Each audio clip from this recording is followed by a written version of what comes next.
Aula 27, tá? O vídeo anterior eu tive que fazer uma interrupção súbita, né? Dessa vez eu coloquei essa foto que eu tirei da internet num ônibus sueco, né? Na verdade, o ônibus que é muito comum na capital, Estocolmo, que é ônibus, a maioria deles são ônibus de cor vermelha, e esses ônibus, eles são movidos a combustíveis renováveis, tá? No caso aí, o principal deles é o etanol, por boa parte do tempo, não sei se ainda é assim, né, importado do Brasil. O curioso, né, é o uso do etanol e motor a diesel, tá? Porque os ônibus são movidos a propulsão dos ônibus são em motores a diesel.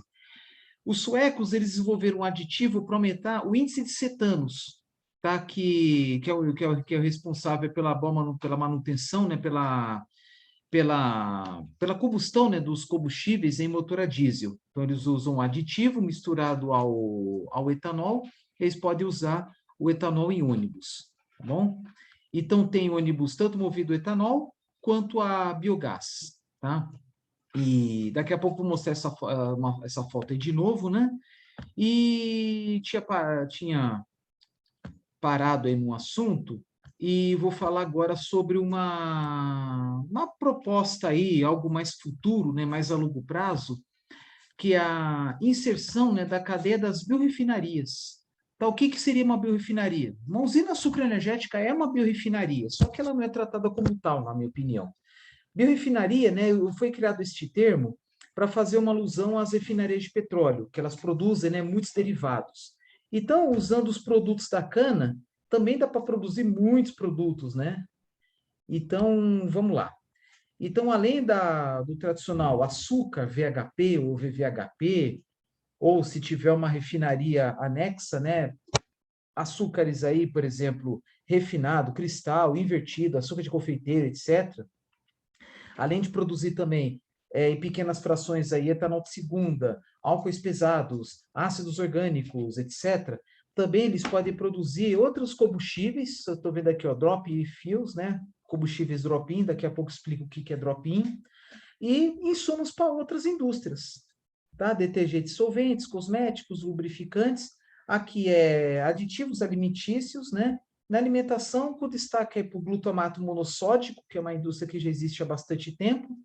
O glutamato monossódico é usado em alguns alimentos, como, por exemplo, voltados à culinária oriental, que é o da Augusto de umami, sabe como é que se fala? E alguns adoçantes como a sucralose, além de produzir plásticos como o polietileno. Porque você pega a molécula de etanol, eu acho que tem até o diagrama aí mais para frente, mas já antecipo. Existe um processo industrial que é assim, pega o etanol anidro, insere aí, coloca numa solução aí de ácido sulfúrico, a uma certa temperatura, se não me engano, 170 graus, ele provoca uma desidratação do etanol. Porque o C2H5H menos H2O dá C2H4, que é o eteno, mais conhecido como etileno, depois polimeriza e vira polietileno. Há pesquisas também para a produção de monoetileno glicol e PET. Tá? Por quê? Porque tem alguns mercados que estão, por questão aí de marketing, por exemplo, né, usando biopolímeros. E que mais? Bom, por enquanto é isso. Estão vendo aqui, ó, tecnologia atual, linhas cheias, né, e sobre desenvolvimento são as tracejadas aqui, como vocês estão vendo.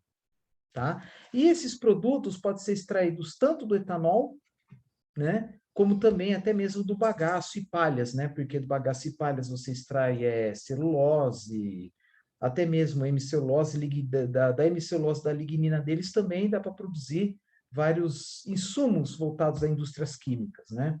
Por exemplo, da lignina produzir adesivos, colas, tá?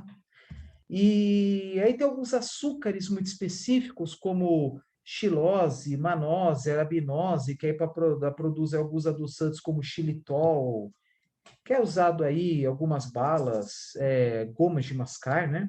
Enfim, o mercado é grande. E a partir de uma usina sucroenergética, dá para construir uma usina anexa de biodiesel, porque a produção de biodiesel por meio da transesterificação usa um álcool. O mais comum é o metanol, mas também dá para transesterificar óleos e gorduras usando o etanol. E uma planta anexa, né, que algumas usinas já estão implantando, de produção de biogás da biodigestão da vinhaça. E aqui, logo aqui em cima, algo mais futuro. Alguma outra usina aí no mundo já tem etanol de celulose usando bagaço, a longo prazo usando palha. Tá? E aqui o butanol. O que que é butanol? Etanol de 4 carbonos que está sendo pesquisado para ser usado como alternativa à gasolina. Até aqui está bio-HC, né? Biohidrocarbonetos. É uma outra pesquisa em cima, né? Uma outra frente de pesquisa que até é para produzir também um combustível alternativo à gasolina. Aí são outros hidrocarbonetos de origem vegetal, enfim. Na mídia convencional chama isso de biogasolina. Mas voltando aqui, o que são combustíveis drop-in? Combustíveis drop-in são aqueles que podem substituir os combustíveis convencionais sem alteração significativa na infraestrutura de transporte e armazenamento e também sem alterações no motor. Por exemplo, motor dedicado apenas à gasolina, você não pode colocar etanol, o carro não funciona. Mas se colocar biobutanol, ele funciona. Motor a diesel, se você colocar biodiesel puro e motor a diesel, dependendo do modelo, funciona mais ou menos, alguns funcionam muito mal. Tanto que nem sempre o biodiesel é tratado como drop-in do óleo diesel. Mas se colocar, por exemplo, farneseno, que é uma outra frente de pesquisa, né, dos dieséis verdes, colocar farneseno pode. Dizem, né, que a alteração de desempenho, né, ao colocar combustíveis drop-in e motores já existentes é uma diferença pequena, visto que a diferença de poder calorífico é pequena, a diferença de densidades, né, massa específica, viscosidade, são pequenas também. Tá? E esse aqui é eu mesmo que eu fiz desse diagrama aqui para mostrar aí uma gama de opções que tem aí o complexo da cana-de-açúcar, que além de produzir eletricidade, açúcares, subprodutos voltados aí à fertilização do solo, também pode produzir CO2 aí para, como falei, né, para sistemas de refrigeração, por exemplo, bagaço e palha para a produção de papel, briquetes e pellets, etanol de segunda geração, MDF, né, aglomerado de madeira. Também produzir biogasolina, bioquerosene. Eu não vou entrar em detalhes aqui, mas existem vários processos de produção de bioquerosene voltados à aviação, e até tem o processo AB, que visa a produção de butanol, etanol e acetona. Tá? E bioplásticos, como comentei com vocês agora há pouco. Tá? Então, é uma gama enorme de opções aí que tem dentro de uma usina, visando o aumento do faturamento. Aqui, algumas aplicações eu peguei na internet, né, fazendo uma busca, tá? Não vou entrar em detalhes aqui, não fica um negócio muito extenso, né? Então, em motor ciclo-Otto, pode usar na verdade, é biometano, né? Não biogás, tá? Então, o biometano, eu já falei para vocês, é o biogás tratado, né? Retira umidade, H2S, material particulado e CO2 para ter um combustível com mais de 90% de gás metano, CH4, que é o biometano. Além do biobutanol, né? Enfim, e do ciclo diesel também dá para usar biogás em motor ciclo diesel, além do diesel renovável. Tem várias frentes de pesquisa, uma delas que tem no Brasil é a produção de uma substância chamada farneseno. Tá? Além da querosene de aviação, né, que eu já falei agora há pouco, e também produção de hidrogênio. Eu não vou entrar em detalhes aqui, mas existe processo também de produção de hidrogênio usando etanol. Tá bom? Exemplos aí de caminhões de etanol, né? Eu acho que vai demorar para consolidar no mercado, ainda mais que agora estão aumentando, né, o número de veículos, né, por enquanto leves, elétricos, tornando aí, né, um grande competidor, grande concorrente desses motores aí apenas a etanol ou mistura diesel, etanol, enfim. Até o tempo atrás, né, teve uma frente de pesquisas aí visando mistura do farneseno ao diesel mineral, né? E felizmente essas pesquisas não foram para frente, enfim. Mas tinha uma época que o governo a prefeitura de São Paulo fez um acordo com uma usina no interior de São Paulo para fornecer o farneseno, tá? Aqui, ó, 10% diesel de cana. É essa foto que está aqui atrás. Ônibus movidos a biogás também.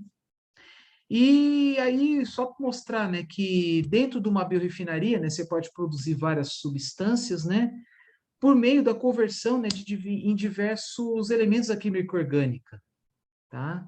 Eu não vou entrar em detalhes aqui, né, mas a partir do álcool dá para produzir várias substâncias com esses radicais, tá? Do etanol dá para produzir butanol, acetona, glicólis etílico, né, que está em espanhol, mas glicóis etílicos é, por exemplo, o monoetileno glicol, usado aí como componente de aditivo do radiador de veículos, né? E também agente secante, como vocês viram aí, na produção do etanol anidro, tá? Entre outras aplicações. Aí o processo de produção do etileno, também teoricamente chamado de eteno, uma solução de ácido sulfúrico a 170 graus, que aí contribui para a desidratação da água. Tá? E das biomassas em geral, né, não apenas bagaço e palha, mas também resíduos de madeira, né, da lignina dá para fazer um monte de coisa. Né? A lignina é uma molécula tridimensional composta por vários compostos fenólicos, né, aqueles aromáticos, aqueles hexágonos, também alguns radicais diversos aí que pode formar éteres, cetonas, aldeídos, ácidos carboxílicos, etc. Né? Então, da lignina dá para produzir adesivos, né, colas em geral, é usado como aglomerante para a produção de briquetes, né, em matérias-primas que o necessitam, né? Por exemplo, finos de carvão mineral, briquete usando papel triturado, enfim. Dá para usar também amido de milho, goma de mandioca. E que mais? Dá para gasificar, né? Gerar gases para queimar, né? E para queimar numa turbina, numa caldeira, enfim. E não sei se vocês conhecem as aplicações de alguma dessas substâncias, por exemplo, fenol, eu não sei. Vanilina é um aditivo alimentício, aditivo artificial que dá gosto de vanilha, né? Que é a baunilha. Por isso que chama vanilina, tá bom? Da hemicelulose, você produz alguns açúcares, tá? Como tinha comentado com vocês, por exemplo, xilose, arabinose, né? Da xilose viu xilitol, mas também produz aí acetona, butanol, como vocês estão vendo, até o nylon, tá? Tipo de polímero.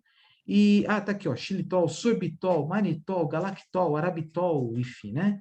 Esses nomes ol, né, geralmente são álcoois, né? E tem esses nomes, por exemplo, xilitol, que veio da xilose, sorbitol, confesso que eu não sei, né? Mas manitol da manose, galactol da galactose, e assim por diante, né? E assim por diante. E também da celulose, tá? Existem, né, algumas substâncias que estão sendo desenvolvidas, por exemplo, materiais nanométricos usando celulose. Aí é um assunto bem mais profundo que eu não conheço. Mas tem aí éteres, ésteres, nylon, poliésteres, vitamina C, borrachas, e assim por diante. Ácidos orgânicos mais diversos, aí ácido cítrico, tá? Glicerol, butanol, acetona, etc., né? Operações unitárias envolvendo produção de etanol de segunda geração. Aí eu vou entrar com mais detalhes, né? Porque o que é o etanol de segunda geração? Primeiro, você tem a biomassa, precisa passar por pré-tratamento. O que é o pré-tratamento? O mais comum é o chamado explosão a vapor, onde há uma injeção de vapor a uma alta pressão, alta temperatura, por horas, para desintegrar, para facilitar, né, a separação da lignina, da hemicelulose e da celulose. E aí sai a água ou o vapor, né, retorna ao processo, caldeira, enfim. E aí depois, né, tem um segundo passo após o pré-tratamento, que é a separação, né, dos componentes, né, aí na indústria química, né, a separação de substâncias pode se dar por torres de destilação, centrifugação. Por exemplo, torre de destilação, processo térmico, centrifugação, processo mecânico. Se fosse assim, líquidos, materiais assim com várias densidades, né, é mais fácil, né, da separação por fases, né, filtragem, né. E aí vocês estão vendo aqui a separação da pentose e depois é deslignificação, né, que é a separação da lignina da celulose, né? Eu vou explicar melhor. Eu falei pentose, né? Desculpa, eu antecipei. Porque o pré-tratamento é o quê? Facilitar a separação da lignina, hemicelulose e celulose, o mais comum é a explosão a vapor, em que é inserido vapor, alta pressão e temperatura. Só que, dentro da hemicelulose, tem mais pentoses, mas um pouco de hexoses. Pentose, açúcar de 5 carbonos. Hexoses, 6 carbonos. Então, aqui a saída das pentoses, oriunda aí especialmente da hemicelulose, deslignificação, aí tem alguns processos, aí NaOH é soda cáustica, né, que é o hidróxido de sódio, enfim. Aí tem a produção aqui das hexoses, açúcar de 6 carbonos, que vem principalmente da celulose. E aí no final aqui sai a lignina, tá?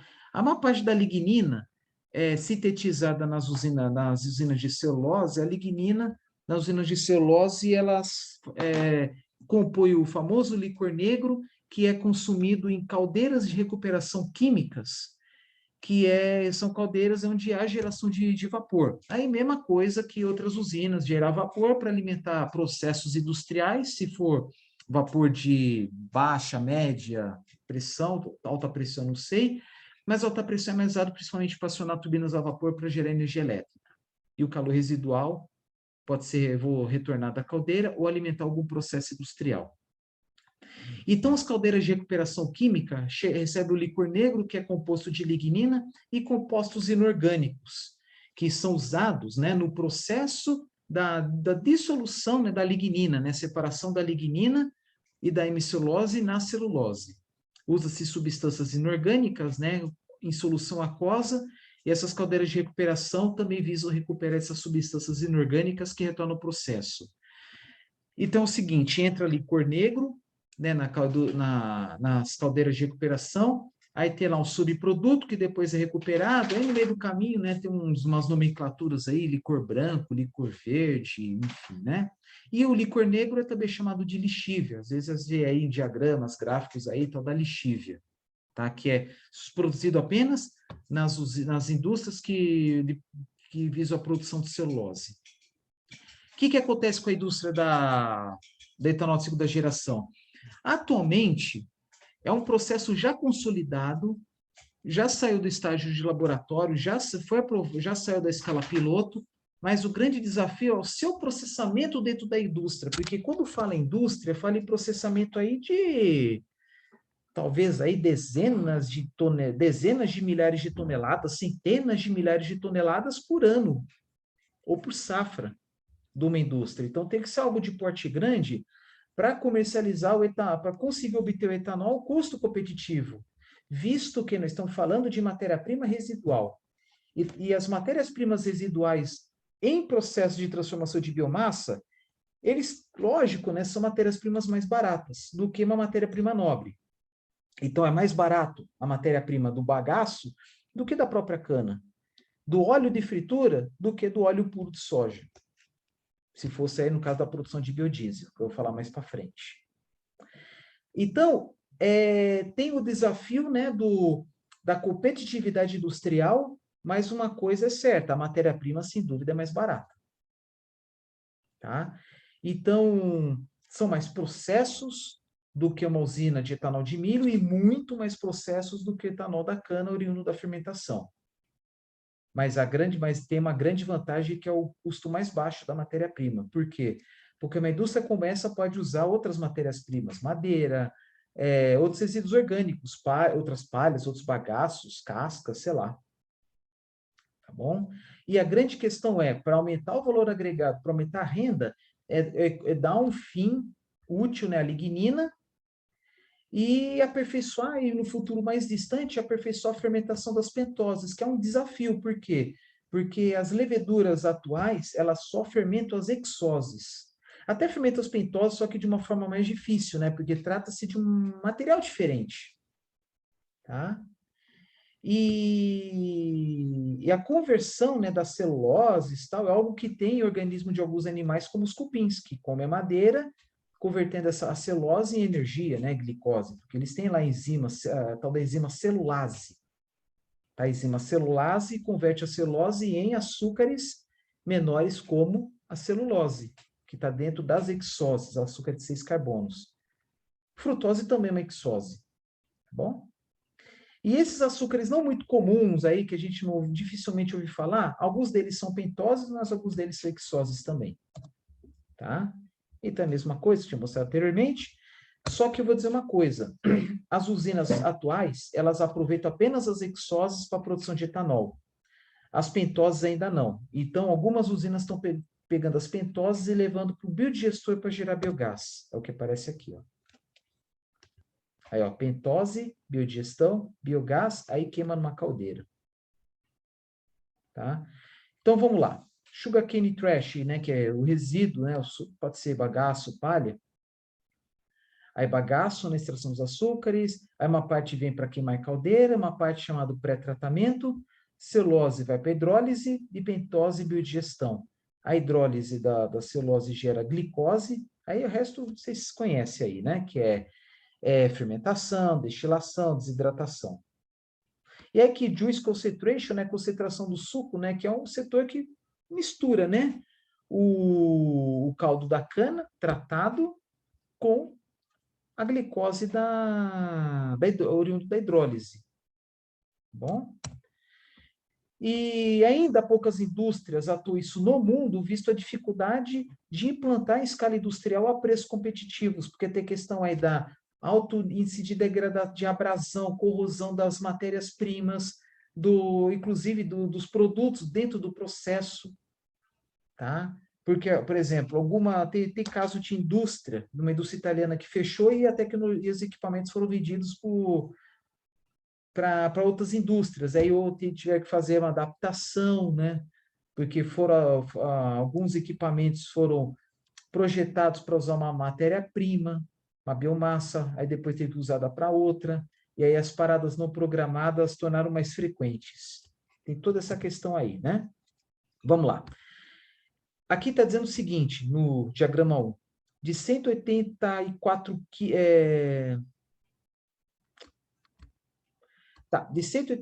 quilos de tonelada de cana, consegue produzir, segundo tecnologias convencionais, 173 kWh de energia elétrica, 82 litros de etanol anidro, 203 kW, 902...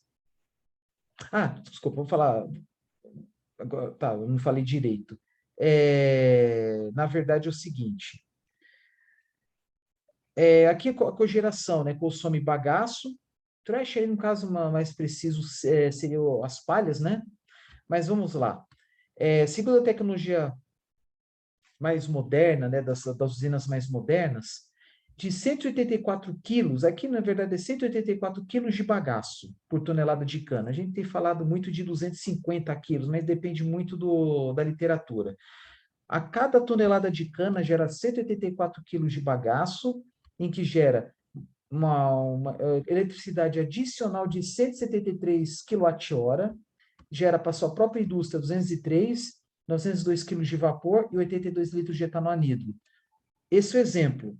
Por que está se colocando isso? Porque se for implantar uma usina de etanol de segunda geração, claro que uma parte do bagaço que antes era queimado na cogeração, ele vai para a hidrólise.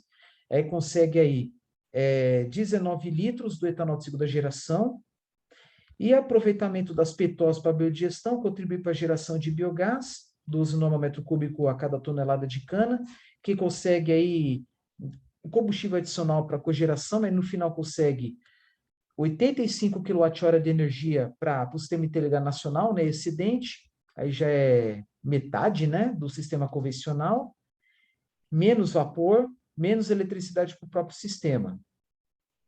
Só que, em compensação, consegue mais etanol. Tá? Claro que os outros são mais modernos, né? Aqui, por exemplo, nessa situação aqui, a diferença do segundo do terceiro é que de 184 quilos de bagaço, 2/3 vai para a produção de etanol de segunda geração e 1/3 vai para a cogeração. Ao passo que aqui vai mais ou menos um quarto, quase um quarto para cogeração e 3/4 para a produção de etanol de segunda geração. É lógico, mais etanol de segunda geração e menos eletricidade adicional. E esse aqui visando o aproveitamento das pentoses para a produção de etanol. Aí consegue aí um rendimento maior em tudo.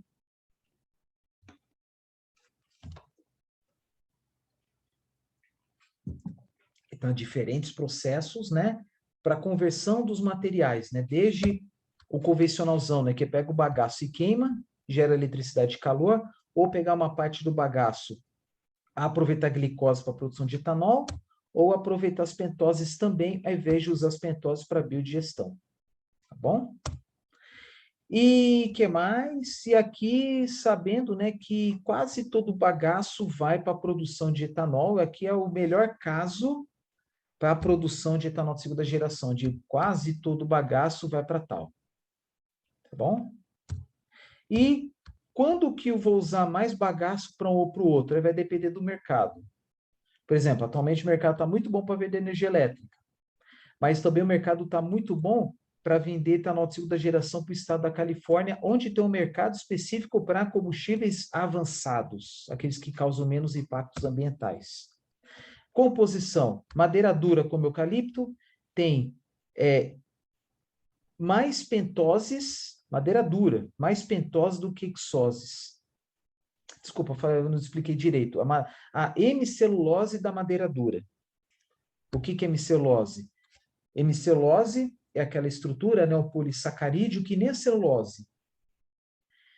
Só que, geralmente, a maioria das matérias-primas, né, como vocês viram lá, o bagaço, ela tem muito mais celulose do que os demais, né? Celulose é mais de 40%, quase a metade, e o restante é hemicelulose e lignina. No caso, a hemicelulose de madeiras duras, como o eucalipto, a hemicelulose, ela tem mais pentoses do que ixoses. Até aí, nada demais, né? E das pentoses, tem xilose, produz xilitol, arabinose, se me engano é arabinol, e das ixoses, os mais comuns, glicose e manose. Tá? Da manose produz o manitol, que é um tipo de açúcar, tal, né? Tipo de adoçante. Madeiras leves, como por exemplo pinos. Aí é quase pau a pau, né? Aqui tem um pouquinho mais de ixoses do que de pentoses. De novo, as hemiceluloses das madeiras duras têm mais pentoses, e as hemiceluloses das madeiras com baixa densidade têm mais ixoses. Tá? Madeira dura, eucalipto tem uma densidade água igual a 1, então é 0,6, 0,7, né? Acho que 0,7 acho que é muito a densidade do eucalipto. Agora, do pinus é 0,3, entre 0,3 e 0,4. Aqui eu vou falar das enzimas. Enzimas usadas tanto para a quebra do amido, que é a amilase, que estão vendo aqui um custo de 1 a 2 centavos por 1 a 2 centavos por cada 1 galão de etanol produzido, mas o grande desafio é o custo da celulase, que é a enzima que tem no organismo, né, no organismo dos cupins, no sistema digestório dos cupins. Para hidrolisar a celulose, se estima aí um incremento, né, de 50 centavos de dólar por cada galão. Aí, convertendo aqui, dá em torno aí de talvez aí 15, 16, né? Mais ou menos 16, 17 centavos de dólar por litro. Então, o grande desafio é diminuir o custo da celulase, ou, com uma condição mais extrema, mais radical talvez, é desenvolver algum procedimento que não necessite ter celulase. Tá? E aqui que eu falei para vocês, né, que esse aqui é uma tecnologia chamada dedina hidrólise rápida, que é o nome comercial, né, que utiliza na hidrólise substâncias aí como... Aí tem algumas hidrólises aí, uma das mais conhecidas é a hidrólise ácida, tá? Também tem uma chamada hidrólise enzimática, usando celulose, né? Mas acho que as mais comuns é a mistura dos dois. Mas o mais importante é mostrar para vocês a evolução futura, né, da eficiência dos processos. Por exemplo, sacarificação, o objetivo final é ter uma eficiência de 90% da sacarificação, isto é, os 10% restantes continuam sendo celulose e hemicelulose. Fermentação, né, é uma busca do aumento da eficiência, embora ainda não muito alto, né, em comparação aos 92% que a indústria atual busca, né, na fermentação dos açúcares do caldo da cana. Aí, destilação, eficiência mais alta, 99, 98, 1, 2% do etanol fica lá na vinhaça. Visando no final aumento da produção de etanol, podemos chegar até mesmo no máximo 180 litros por tonelada de... Aí é 180 litros por tonelada de bagaço. Tá bom? Ah, tá aqui, ó, 180 litros. Com base em 1 tonelada de bagaço in natura. Tá? Então, a primeira fase, não há o aproveitamento das pentoses para fermentação e destilação. Aí depois tem. Sacarificação, aí só para ilustrar, né? Que é a ruptura das cadeias de celulose para a glicose, né? 45, 50 graus. Então, sacarificação tem que ser feita aí uma temperatura um pouco acima da temperatura ambiente. Fermentação, não. Aqui está 25, 30, legal, né? Porque fala tanto aí, até nos vídeos anteriores, falando aí 32 a 36 graus na fermentação convencional, tá?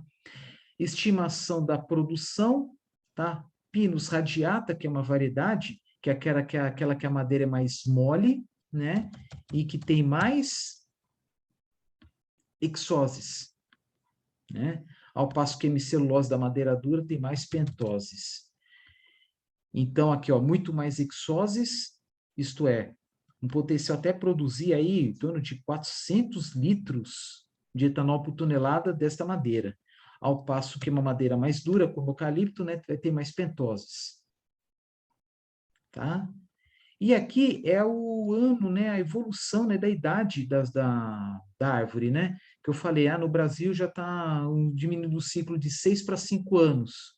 É claro, né, que com o tempo, né, a partir de certo momento há um crescimento, mas não tão vertiginoso aí da biomassa, né? Mas interessante aqui que a partir de certo momento diminui, né, o teor de pentoses. Interessante isso. Tá? Agora, pinos tem um ciclo mais longo, acho que é 15 anos, se não me engano. Produção de etanol por hectare, e aí no final das contas você consegue aí maior produtividade, né, de etanol por hectare usando, acho que eucalipto. Né? Eucalipto, deixa eu ver aqui. Tonelada por hectare, vamos por aqui. Não, contrário. Mas olha só, muito relativo, né? O eucalipto de 15 anos, você consegue 47 metros cúbicos de etanol por hectare, ao passo que um pinus de 15 anos, um pouco menos, 44. Aqui consegue 81 metros cúbicos de etanol por hectare se for um pinus de 25 anos. E o ciclo do pinus é mais longo porque o crescimento é mais lento do que o do eucalipto. Tá? Aqui a parte mais ambiental, né? Quando fala aqui, por exemplo, balanço energético, é o quanto de energia que a cadeia produtiva consegue produzir pela energia consumida proveniente oriunda de combustíveis fósseis. Por quê? Porque caminhão, colheitadeira, pulverizadora usa óleo diesel mineral. Mas há iniciativas de substituir aos poucos o óleo diesel pelo biometano, e aí certamente o balanço energético aumenta. Só que países como Estados Unidos têm que comprar energia elétrica, têm que comprar um insumo energético, uma fonte de calor, para alimentar seus processos, ao passo que o Brasil usa o bagaço. É isso que quer dizer. E no final das contas, a diminuição das emissões GHG, gases de efeito estufa, com a etanol da cana a queda é muito maior do que usando outras matérias-primas, no caso milho, o trigo e a beterraba branca. Tá? Necessidades de energia por produção, megajoule por tonelada de cana processada. E aqui está dizendo, né, que é um consumo de energia grande na produção da cana, operações agrícolas, transporte da cana, fertilizantes, calcário e herbicidas, sementes, equipamentos. Na produção de etanol, eletricidade é zero, uso de produtos químicos e lubrificantes, mas é coisa pouca, né, para alimentar o processo. E aí já é de uma forma indireta. Edifícios, né, isto é, na construção na construção da fábrica, gastou-se óleo diesel, os caminhões transportar o concreto, as estruturas metálicas, é isso que dizer, e equipamentos. Então, aqui coloca a entrada total de energia, isso é balanço de energia, tal, é engenharia ambiental. Para cada tonelada de cana processada, foi necessária a inserção de 251 megajoules para alimentar o processo produtivo, óleo diesel principalmente, né, de caminhões, colheitadeiras, enfim. Mas a cadeia produtiva consegue fornecer 2.089 megajoules, que é o quê? A energia que está no etanol, que está no bagaço, que é queimado para gerar energia elétrica, calor para processo industrial, ou até mesmo vender o bagaço excedente para alguma indústria, tendo balanço energético de 8,3, com perspectiva de aumentar para 10. Claro, é uma tabela antiga, né, mas é só para ilustrar, não houve muitas mudanças de lá para cá. Mas a tendência aos poucos é aumentar ainda mais devido aí ao ingresso do biometano na cadeia produtiva do setor sucroenergético. Aí vai aumentar consideravelmente. Tá? Aí podemos fazer uma comparação, né, com outras matérias-primas para etanol e também para biodiesel. O óleo de palma não está muito diferente do que a cana.